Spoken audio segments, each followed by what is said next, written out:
नमस्कार दोस्तों, हमारे हिस्ट्री यूट्यूब चैनल पे आपका स्वागत है। आज हम बात करेंगे मुग़ल बादशाह के हरम की। मुग़ल बादशाह की रानी, दासियां और महिला सदस्यों के रहने का यह एक स्थान हुआ करता था। लेकिन हरम की काली सच्चाई के बारे में विदेशी यात्री निकोला मनुची ने अपनी पुस्तक मुग़ल इंडिया में इसके बारे में डिटेल से लिखा है, जहां मुग़ल बादशाह के अलावा किसी गैर मर्द के जाने के लिए सख्त मनाही हुआ करती थी।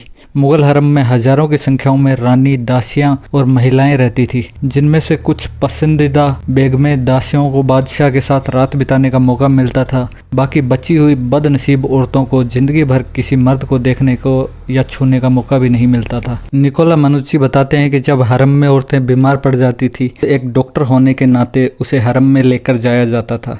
उसे हिंजड़ों के द्वारा पूरे शरीर को कपड़ों के द्वारा ढककर अंदर ले जाया जाता था, ताकि उसके पुरुष होने का एहसास तक हरम की औरतों को ना हो सके।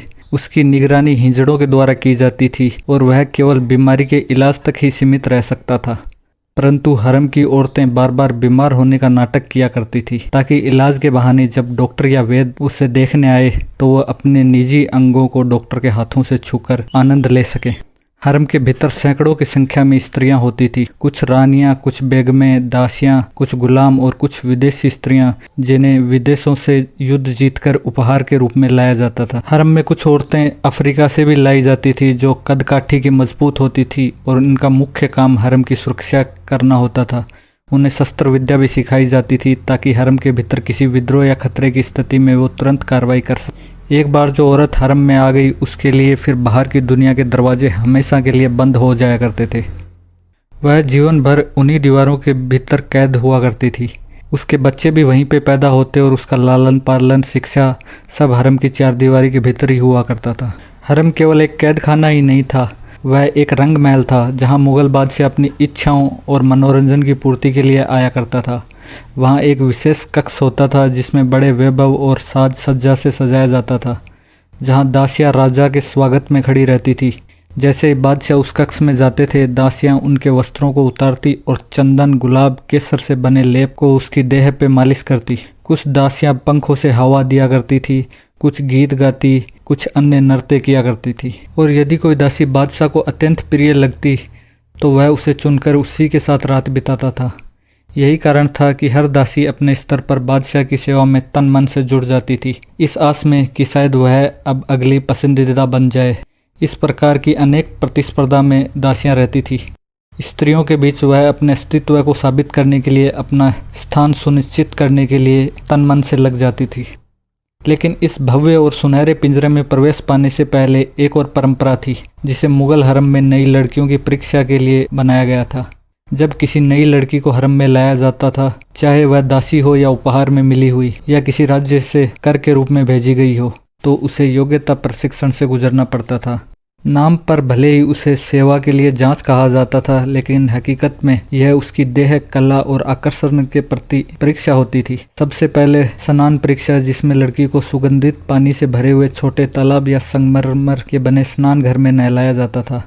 वहाँ उसे अनुभव दासियां, हिंजड़े और कभी कभी बादशाह के खास सलाहकार मौजूद हुआ करते थे। कई बार बादशाह खुद भी पर्दे के पीछे या ऊपर के झरोखे से खड़े होकर यह सब देखा करता था, ताकि लड़की के शरीर, चाल ढाल, सील और सौंदर्य के बारीकी से मूल्यांकन कर सके। यूरोपीय यात्री मनुची और फ्रांसा बर्नियर ने लिखा कि यह परीक्षा कई बार केवल बदन की बनावट देखने तक सीमित नहीं रहती थी, बल्कि स्ट्रिप इंस्पेक्शन तक भी हुआ करती थी। यह किसी सम्मानजनक तरीके से नहीं, बल्कि अक्सर अपमानजनक रूप में हुआ करती थी। लड़कियों को नहाते समय पूरी तरह निर्वस्त्र रहने के लिए मजबूर किया जाता था और उसकी देह को ऐसे परखा जाता था जैसे कोई वस्तु हो। कभी कभी बादशाह या उसके खास आदमी उन्हें छुआ भी करते थे और उसे स्वीकृति का हिस्सा माना जाता था। राजघरानों से आई राजकुमारियां इस परीक्षा से बच जाया करती थी और उन्हें सीधे रानी का दर्जा मिल जाता, लेकिन दासियां, नौकरानियां और उपहार में आई हुई स्त्रियों के लिए अपमानजनक परंपरा अनिवार्य थी। हरम में रहने वाली बादशाह की खास पत्नियों और बेगमों के लिए शानदार वस्त्र मिला करते थे, जिन्हें वो कुछ समय पहनने के बाद में दासियों को उपहार में दे दिया करती थी। हरम के भीतर एक फांसी घर भी होता था, जहां अगर कोई औरत गलती करते हुए पकड़ी जाए तो उसे वहीं पे फांसी देकर दफना दिया जाया करता था। अकबर के शासनकाल में हरम में औरतों की संख्या सबसे ज्यादा हुआ करती थी, जो लगभग हजारों में पहुंच गई थी। लेकिन जहांगीर के समय यह संख्या थोड़ी कम हुई और औरंगजेब आते आते यह संख्या काफी सीमित हो गई थी। हरम एक ऐसा रहस्य था जो बाहर की दुनिया से पूरी तरह कटे हुए जीवन की कहानी कहता है। एक भव्यता से भरा हुआ सुनहरा पिंजरा है जहाँ सुख के नाम पर केवल प्रतीक्षा थी, लालसा और एक ऐसी नियति जिसे न बदला जा सकता और न छोड़ा जा सकता।